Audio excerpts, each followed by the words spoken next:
नमस्कार पिले आज वीडियो को तुम समस्त को स्वागत। आज वीडियो गोटे लेटेस्ट न्यूज को लेकर जो लेटेस्ट न्यूजटा बहुत किसी लोकों मन में किसी ना कि राहत सुनिश्चित देथबो। जदियो जो मैंने ओल्ड पेंशन स्कीम रो आस लगे बसिथिले बा जो मैंने पूरा भाबुथिले जे ओल्ड पेंशन स्कीम ही हमको मिलिबो सेमानक पई टिके निराशार खबर, किंतु निश्चित भाव में जो मैंने यूनिफाइड पेंशन स्कीम विषय टिके टिके जानि मिली नो डाउट एटा एनपीएस बा न्यू पेंशन स्कीम थारू बहुत भल। प्रथम मो जजमेंट बा मो स्टैंड मु क्लियर कर देली। जदि मोते आजिका डेट रे ओपीएस एनपीएस यूपीएस ए तीनटा जाकर रो ट्रू और स्टैंड को स्केल करिया को कहजिवो मु कहबी नो डाउट ओपीएस बेस्ट ही थिला।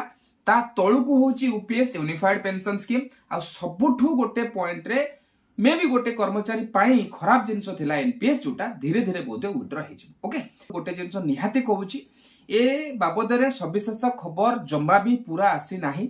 धीरे धीरे पांडोरा बॉक्स भलिया बहुत किछि जिंस पदा को बाहरिबो, बहुत किछि कैलकुलेशन बाहरिबो। बा मो वीडियो देखि साला पर हो बा अन्य कोनोस भी वीडियो देखि साला पर हो आम मानक भितरे बहुत प्रश्न आसीबो। किछि किछि प्रश्न एमिति मध्ये आसीबो जहार समाधान हमको एबे मिलिबो नाही, किंतु with the progress of time निश्चित से समाधान हमको मिलि जिवो। ओके तो आरंभ करबा कथा को जदि हमें एश्योरेंस पॉइंट ऑफ व्यू देखिबा बा सर्टेनिटी निश्चितता पॉइंट ऑफ व्यू देखिबा ताले नो डाउट एनपीएस रे थिबा कर्मचारी यूपीएस को गला पर किछि खुशी मिलिबे। काहे कि ना एनपीएस रे सबुठ गुरुत्वपूर्ण जिंस थिला किछि निश्चित नथिला, किंतु यूपीएस रे निश्चित पेंशन तम मानक पई सरकार बोलिकरी कहले मिनिमम तुमको निश्चित पेंशन मिलिबो जोटा कि ओपीएस रे से गैंडेटा मिलुथले। एश्योरेंस पॉइंट रे ओपीएस ता सबुठु बेस्ट थिला, एनपीएस ता सबुठु खराब थिला। यूपीएस ता यूनिफाइड पेंशन स्कीम जोटा एबेकार आजिकार स्कीम एटा निहाती बेटर। केमिति बेटर ना ओपीएस रे आमे पुला टिके ओपीएस को साइड ही करबा दरकार। एबे दीटा जिंस को बेसिक करबा एनपीएस और यूपीएस भितरे। एनपीएस रे कोनोसी ग्यारंटी नथिला जे गोटे लोक रिटायरमेंट परे निश्चित पेंशन पाइबो बोलिकरी। तार कारण मध्य मु तुमको 2-3 वीडियो भितर कहबी जो टिके नुवा पेंशन स्कीम रे एबे जो यूनिफाइड पेंशन स्कीम आसिला ता देरे ग्यारंटेड पेंशन हम मानकु मिलिबो। ग्यारंटेड पेंशन बाबदरे सरकार किछि नियम करिसंती जो नियम रे जति गोटे एम्प्लॉय रो मिनिमम 25 वर्ष चाकरी हेछि ताहाले सीए तारो लास्ट बेसिक रो मन रखो लास्ट बेसिक रो बेसिक प्लस डीए नुह लास्ट बेसिक रो 50% पेंशन सुनिश्चित पाइबो। लास्ट बेसिक जदि तमर 44,000 अछि 44,600 अछि ताले 22,300 तमे धरिकरी चालो निश्चित पाइबो, किंतु ताधरे डीए मिसिबो नाही। माने बेसिक प्लस डीए रो 50% नुह लास्ट बेसिक रो 50%। ओके देन प्रश्न उठुची जो मानकर 25 वर्ष चाकरी हो नाही, के 23 वर्ष भीतर रिटायरमेंट करि जाउची, के 24 वर्ष भीतर रिटायरमेंट करि जाउची, के 20 वर्ष भीतर रिटायरमेंट कर दोउची।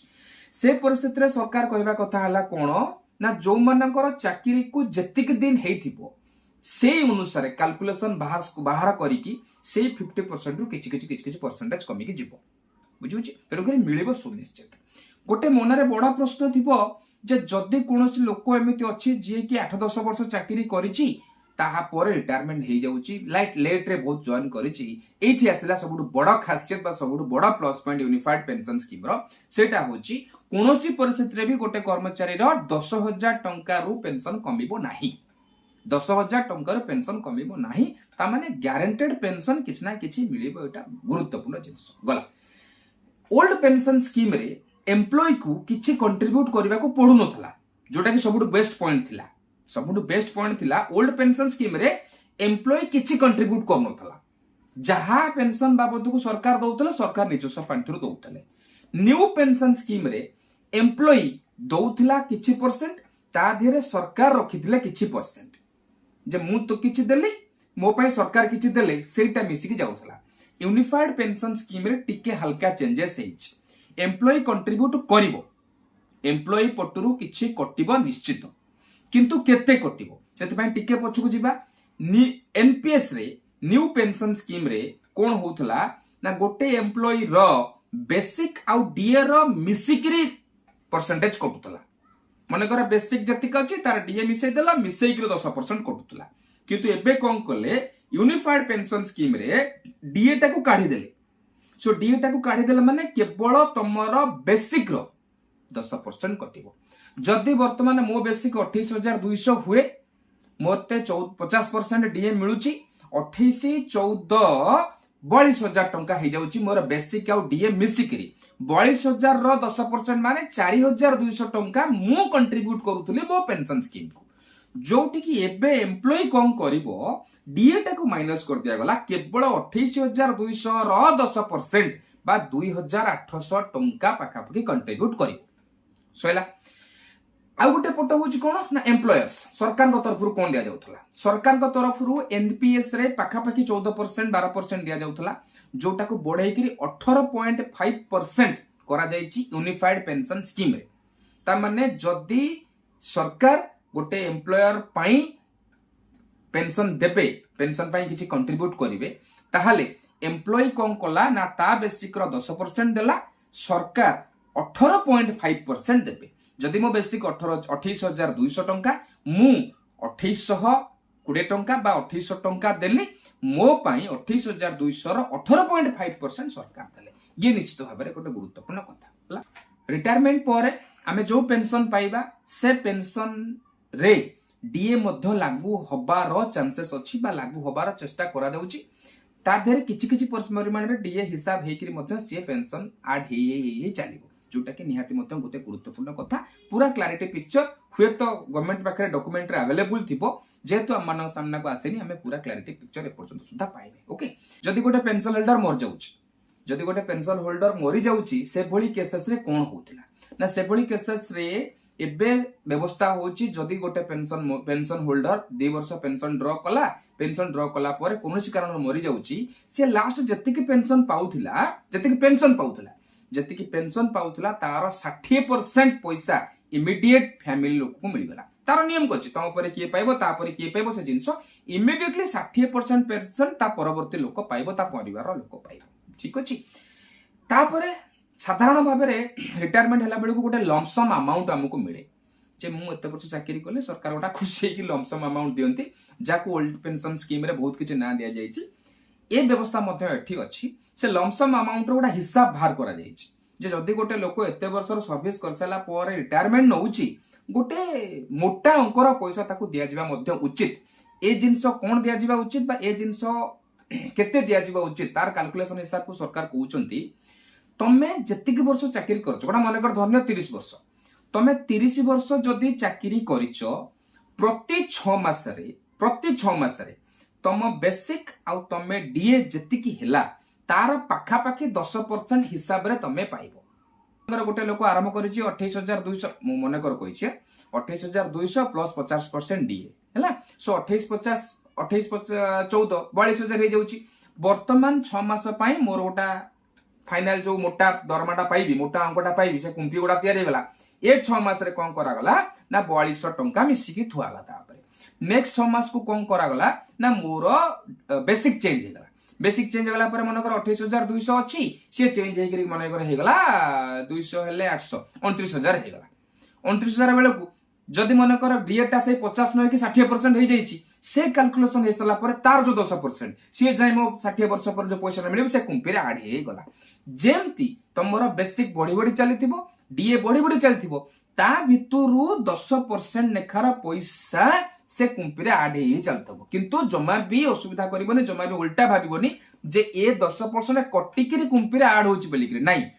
तमरो हिसाब करिया पई कुहा गला जे तम बेसिक आउ डीए रो 10%, किंतु एटा कटिकी जाय मिसिबोनी, सेतिक 10% मोर जतिकी होउची 1997 मसिया रे जो लोक माने टीचरशिप जॉइन करिसंती तांको 10% से हबोनी ना।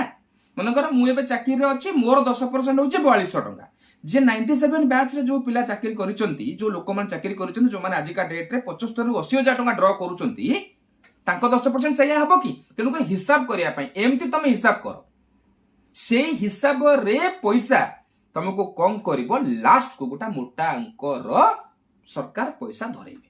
जदि ताको पूरा सहज भाषा रे कहा जाए, गोटे टीवी चैनल जहा ताको एनालिसिस करिकरी कहला, सहज भाषा रे देखिया को गले 30 वर्ष रो चाकरी रे तमे पाखा पाखी 6 मास रो सैलरी धरिकरी चलो। 30 वर्ष चाकरी रे पाखापाखि 6 मास टोटाल सैलरी जति होउची से जिंस तुम मानक मिल जाउची। ओके, सो वीडियो को एंड करबा पूर्व लास्ट गोटे जिंस कहबी जोटा निहाती गुरुत्वपूर्ण कथा। किछि लोक निहाती जदि से सब जाक लोक आइदर बीजेपी कांग्रेसिया बा अन्य कोनोसी पॉलिटिकल दल रो न थिबे, जदि कैलकुलेशन बसी करिवे एनपीएस समस्त मुंडरे गोटे बड़ खंडा झुले देतला जहाठू किछि परिमाण राहत मिलिला बोली कि मते लागुछि। एक कथा मु जमा कहूनी जे सरकार बा अन्य कोनोसी विधिगत व्यवस्था रे ओपीएस पय डिमांड करा न जाउ बोली कि मो काम वाला यूपीएस रे कोन हेछि से जिंस कहबा। एवं सबुटो बड़ जिंस होउछि एनपीएस रे गोटे डेमोक्रेटस खंडा मुंड पर थोइ दिया गला। जेमति हमर देखिबा बहुत किछि इंश्योरेंस सेक्टर रे को जाउछि चटिक टीवी रे एडवर्टाइज देला बळे बड़ बड़ बड़ लास्ट को कहि देबे सब्जेक्ट टू मार्केट कंडीशन। कोन भाई subject to market condition? NPS रे जो पैसा कटिला से मार्केट रे लागिला एवं से पैसा को स्टार मार्क मारी कि तमे लिखि देलो सब्जेक्ट टू मार्केट कंडीशन। मु रिटायरमेंट हि साला पर तमे मते कहिलो जे देहतु तमे एनपीएस रे थिलो सब्जेक्ट टू मार्केट कंडीशन अनुसार मार्केट वर्तमान पूरा खसी गला, तम पैसा वैल्यू एतिकी हे गला। भाई मु कोन पाइबी? गोटे एम्प्लॉय पे सबुठ बड़ चिंता थिला सेटा जदि मार्केट डाउन हे गला ताहाले मो पैसा माइनस हे जिवो। At the age of 16 when I am retiring 60 वर्ष रे मु जेतेबेले रिटायर करूची सेतेबेले मो पैसा बढ़ू कि न बढ़ू मो पई गोटे एश्योरेंस दरकार थला, जोठी कि यूपीएस रे यूनिफाइड पेंशन स्कीम रे ए जिंसटा को काढी देला। आ सब्जेक्ट टू स्टार मार्क मारी कि सब्जेक्ट टू मार्केट कंडीशन नाही, तमे एश्योर्ड पेंशन पाइबो, तमे एश्योर्ड पेंशन पाइबो। तुमको कुआ जाई परिबनी जे मार्केट कंडीशन खसी गला आ तेणु करी हम तुमको देई परिबनु 800 टंका लेके जाओ, डायबिटीज बटिका भी 800 टंका रे हो नै बुझुछ। तेणु करी नो डाउट ए जिंसटा एनपीएस थारो बेटर, किंतु ओपीएस भलिया केबे भी नहे। No doubt OPS is the best pension scheme. जदियो पाठ पढिया पिला हिसाब रे कथा निहाती मानेबी ओपीएस ता आजिका डेट रे इकोनॉमी पाई गोटे बड़ो प्रेशरेबल जिंस। ओके, किंतु ए स्कीम आसीबा परे किछि किछि क्वेश्चंस मध्ये रेज करा गला, माने फंडामेंटली सुनला परे मध्ये मो वीडियो को सुनला परे मध्ये मो जो माने व्यूअर अछन्ते सेमानक मुंडरे किछि किछि कथा आसीबनी। से जिंसर क्लैरिटी एबे होय त मो पाकरी भी नाही, धीरे धीरे डॉक्यूमेंट पूरा पदा को आसिले हम ताको पूरा पढिले जानिबा। एक नंबर क्वेश्चन होउची 30 वर्षिया service. Suppose take for example जणे पिला बा जणे लोक शिक्षा सहायक चाकरी करिछि, तार 6 वर्ष जो कॉन्ट्रैक्चुअल खटिछि से कॉन्ट्रैक्चुअल को मिसेला पर 30 होउछि किमा मिसेला पर 25 होउछि, 6 वर्ष काढी देले तार हे जाउछि 22 वर्ष। से परिस्थिति रे कोन करा जिवो? से 6 वर्ष मिसिबो ना नाही कला। 2 नंबर कथा चिंताजनक कथा सेउटा हैला कोन ना एनपीएस रे ऑलरेडी 2004 परठू जो माने अछंती से मानकर तो रेगुलरली मंथली किछि कटि कटि जाउछि ना, से पैसाटा कोन हबो?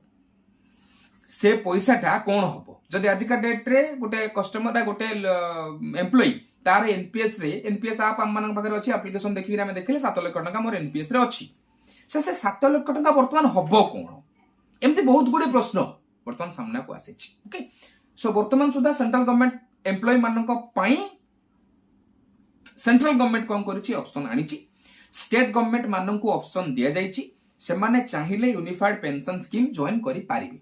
ओडिसा स्थिति देखा गले मते लागुची ओडिसा रे एज इट इज बोध इंप्लीमेंट हे जिवो, जेहेतु आमे लास्ट इलेक्शन रे तख्ता पलट हे जाइछि, संपूर्ण भाबरे गादी बदल जाइछि एवं सेंट्रल गवर्नमेंट एवं ओडिसा गवर्नमेंट वर्तमान गोटिए दलर अंतर्भुक्त अछि बा गोटिए दल हातरे अछि। जेहेतु आमे बीजेपी शासित राज्य तेणु करी बोध directly as it is implement हे जिवो, जहां सेंट्रल गवर्नमेंट करिछि से एज इट इज माने इंप्लीमेंट हे जिवो बोली कि ओडिसा रे मते लागुछि। काहे कि ना ओडिसा रे बीजेपी सरकार तांको गवर्नमेंट रो एम्प्लॉय मानक पई स्टेट गवर्नमेंट रो एम्प्लॉय मानक पई जदि किछि चेष्टा भी आनिया पई करे ताले ऑटोमेटिकली एटा वायोलेट करिवो बा अपोज कला काहाकू तांकोरी दल जे दिल्ली रे बइचंती तांको पॉलिसी को। तेणु करी मोर जहा आशा बा मोर जहा भाबुजी जहा मु ये केबे भी आथरे किछि चेंज चांज न करी कि जहा सेंट्रल गवर्नमेंट एम्प्लॉय मानक पई हेछि ता भितर स्टेट लेवल पई जते कि एप्लीकेबल से जिंस को डायरेक्टली इंप्लीमेंट कर दिया जिवो। दिनाली कहिले नो डाउट जदि एनपीएस और यूपीएस को कथा चिंता करा जाए, न्यू पेंशन स्कीम और यूनिफाइड पेंशन स्कीम कथा चिंता करा जाए, ताहले नो डाउट गोटे एम्प्लॉय हिसाब रे वर्तमान जो सूझबुझ दिने दिन भितर मु डेवलप करूची एटा मो पई बा गोटे एम्प्लॉय भाबरे कहले मो पई बहुत भलो स्कीम, किंतु आ भितर बहुत किछि प्रश्न अछि आगामी दिन में क्लारिटी हम आउ किसी क्लारिटी अच्छे कमेंट सेक्शन में कमेंट करके जनाओ आगामी दिन में पुनर्बार देखा सेत पर्यंत